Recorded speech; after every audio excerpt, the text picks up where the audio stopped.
Today on Rappler.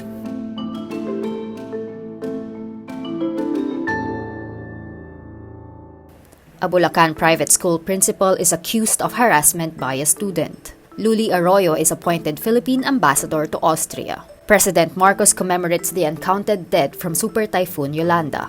UN Secretary-General Antonio Guterres warns COP27 attendees of the impending climate catastrophe. Treasure members Ye-dam and Mashiho leave the K-pop group. Billy Crawford makes it to the grand finals of France's Dancing with the Stars. And former Miss Universe Pia Wurtzbach finishes the New York City Marathon.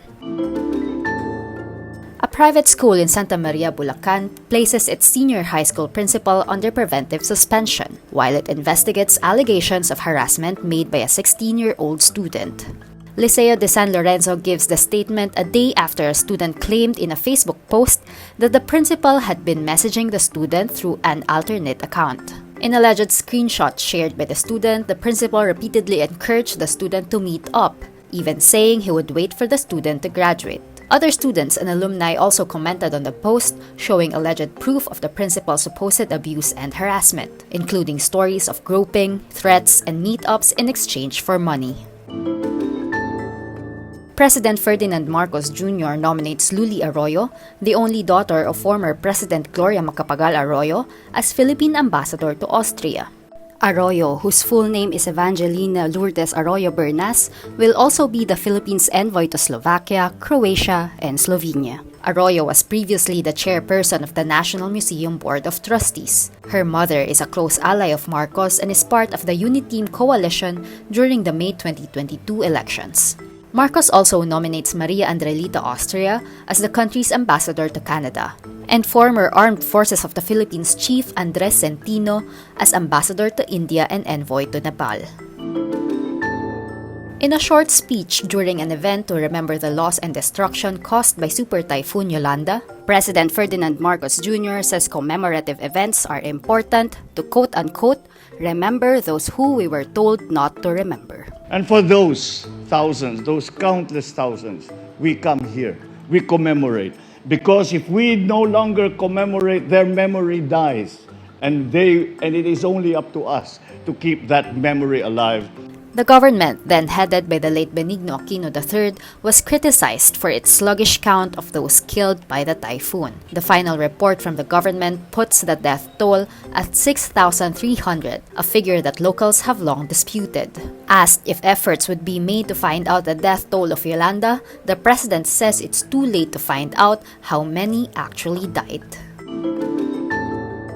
United Nations Secretary-General Antonio Guterres tells countries gathered at the start of the COP27 summit in Egypt they must either work together now to cut emissions or condemn future generations to climate catastrophe.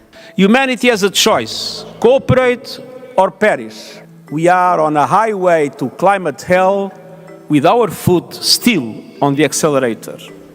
The speech sets an urgent tone as governments sit down for 2 weeks of talks on how to avert the worst of climate change. Former U.S. Vice President Al Gore also says global leaders have a credibility problem when it comes to climate change. We have a credibility problem, all of us.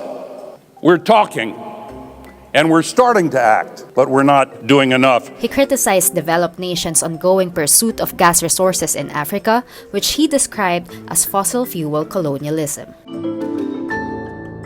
K-pop boy group Treasure will continue with only 10 members following the departure of members Ye-dam and Mashiho. In a statement, YG Entertainment says after long and careful discussion, they have agreed to officially terminate the contracts of Ye-dam and Mashiho, so that Mashiho could recover from his health condition and Ye-dam could pursue his career as a producer. Both Ye-dam and Mashiho have been on hiatus from group activities since May. The group will be reorganized with its 10 remaining members. Treasure is a South Korean-Japanese boy group which debuted in 2020.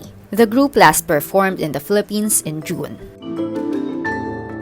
Filipino singer Billy Crawford and his dance partner qualify for the grand finals of France's version of dance competition Dancing with the Stars, after being the top scorers for the semi-finals round. The semi-finals performances show the duo dancing to Måneskin's Let's Get It Started and Chasing Cars by Snow Patrol. The judges also commend Billy, who performed even with a back injury. Before the airing of the semi-finals, Billy thanked everyone who helped him in his competition journey and dedicates his run on the show to his wife, actress Colleen Garcia, and their son. Billy first announced his participation in the dance competition in July.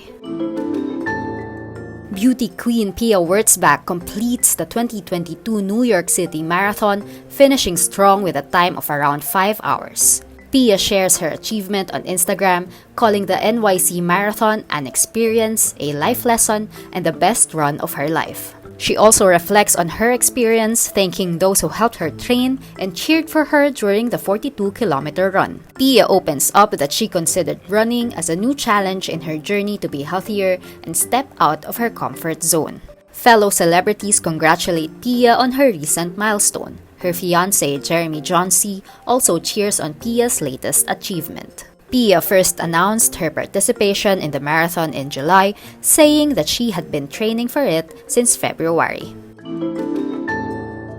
And that's today's wrap. I'm Pauline Macaraeg. Thank you for watching. Click the link below for the full story. Follow us on Rappler's YouTube, Facebook, Twitter, Instagram, and TikTok.